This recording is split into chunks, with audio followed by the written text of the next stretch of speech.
Yeah, definitely. You can see there's a good harmony in the team, good friendship, and this is very positive. Of course, they all want to play. We know there's exciting times coming. We have the chance to go to Olympic Games and then the World Championship in January. So, we need them all.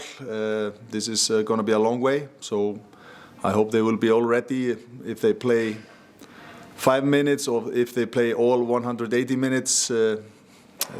Nobody knows, but we have to stay together and fight as a team. Well, I have to judge the players on a very short notice. Of course, I had the possibility to watch the Euros as well. This is not a decision against the players. This is just my opinion for this tournament and has no effect on the future. Of course, they are great players and will be in the squad later on, I'm sure.